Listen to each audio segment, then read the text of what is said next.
अस्सलाम वालेकुम जी। तुर्की साइप्रस और ग्रीस साइप्रस शायद ये दो वाहिद मुल्क हैं जिनमें बहुत सारे पाकिस्तानी इंडियंस जो हैं वो जाते हैं। और शायद अगर आप मलेशिया में नहीं जा सकते, आप जो हैं वो सऊदीया नहीं जा सकते, आप अगर यूएई नहीं जा सकते, तो साइप्रस जो है वो एक अच्छा ऑप्शन हो सकता है। और बहुत सारे पाकिस्तानी इस टाइम के ऊपर साइप्रस में बहुत सारी कंपनीज में काम कर रहे हैं। साइप्रस दोनों जो हैं वो अपने अपनी जगह के ऊपर बेहतर है, लेकिन दोनों में जो सैलरीज हैं वो थोड़ी सी डिफरेंट है।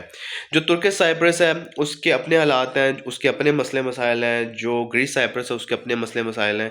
जो सबसे ज़्यादा लोग सवाल पूछते हैं कि यार ग्रीस साइप्रस जाके क्या हम जो हैं वो यूरोप में जा सकते हैं, क्या हम ग्रीस साइप्रस की वीज़ा के ऊपर यूरोप में एंट्री ले सकते हैं, तो इसका स्ट्रेट अवे आंसर है नो।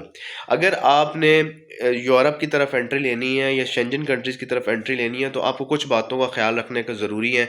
लेकिन उसके लिए आपको क्या करना पड़ेगा, उसके लिए आपको अपनी ट्रैवल हिस्ट्री बनानी पड़ेगी। अगर आपके पास ग्रीस साइप्रस का वीज़ा है और ग्रीस साइप्रस में इस टाइम के ऊपर होटलिंग इंडस्ट्री में, कंस्ट्रक्शन में, सर्विस सेक्टर में, टूरिस्ट मुल्क है, जैसे कि आपको मलेशिया में जॉब्स मिलती हैं वैसे ही जो हैं उसी तरह की जॉब्स आपको ग्रीस साइप्रस में और तुर्की साइप्रस में मिलती हैं। लेकिन अगर आपके पास ग्रीस साइप्रस का वीज़ा है तो ये समझ लें कि आपको कुछ अरसे के लिए वहाँ पे जाके काम करना पड़ेगा। आपको तकरीबन 1500 से 2000 यूरो, या आप थोड़ा सा रियलिस्टिक भी चलते हैं तो 1000-1200 यूरो के करीब आप पैसे कमा लेते हैं। ओवर टाइम मिला के आप 1500-2000 यूरो कमा लेते हैं।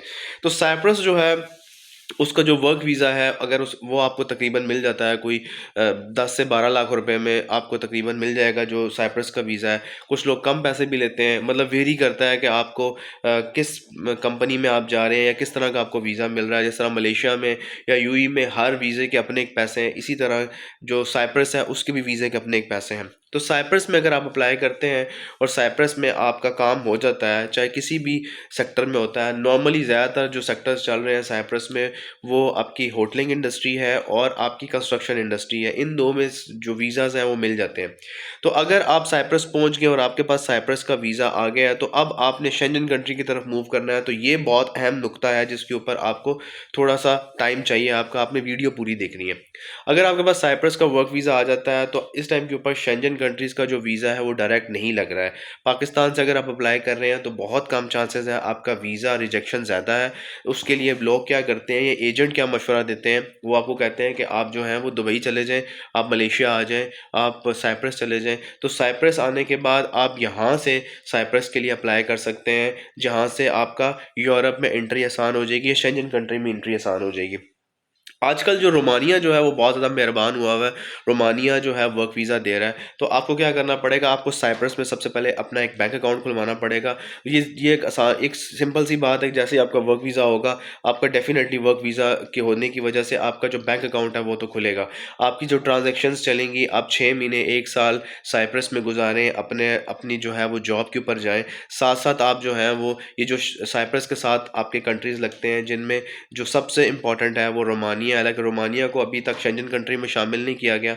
उम्मीद की जा रही है कि यार 2023 तक रोमानिया को भी शेंजन कंट्री में शामिल कर लिया जाएगा। ये डिबेट हो रही है इंटरनेशनल लेवल के ऊपर, लेकिन अभी तक इसके ऊपर कोई हतमी फैसला नहीं हुआ है। फिलहाल रोमानिया का वीज़ा, अगर रोमानिया का वहाँ से विजिट मिल जाता है या जो और मुल्क हैं उनका आपको साथ का विजिट मिल जाता है, तो आप उन कंट्रीज़ को वहाँ पर रह के विजिट करें, उसी वीज़ा के ऊपर अपनी ट्रैवल हिस्ट्री बिल्ड करें। उसके बाद आप क्या करें कि आप शेंजन कंट्री कोई भी है उसके लिए वीज़ा अप्लाई करें, तो आपका जो रोमानिया के अलावा जो आपका शेंजन कंट्री है, या आपका साइप्रस के वीज़ा के ऊपर या साइप्रस के वर्क वीज़ा के ऊपर जो आपके शेंजन कंट्रीज़ में या यूरोप में आपकी एंट्री आसान हो जाएगी। बहुत सारे लोग इस कन्फ्यूजन में जाते हैं, और शायद अगर आप जो लोग डंकी लगा के जाते हैं या इलीगल तरीके से जाते हैं, उनका रूट भी यही होता है। वो यूनान के रास्ते, तुर्की के रास्ते जो है वो इटली में एंटर होते हैं। हालांकि वो अपने साथ भी ज़्यादती करते हैं और उनको यही रूट एक आइडिया है जहाँ से उनकी एंट्री हो जाती है। तो इस टाइम के ऊपर जो साइप्रस है वो इस वजह से भी थोड़ा सा बदनाम है कि साइप्रस इंटरनेशनल टेरिटरी के साथ बिल्कुल आता है, यूरोप के साथ आता है, जिस वजह से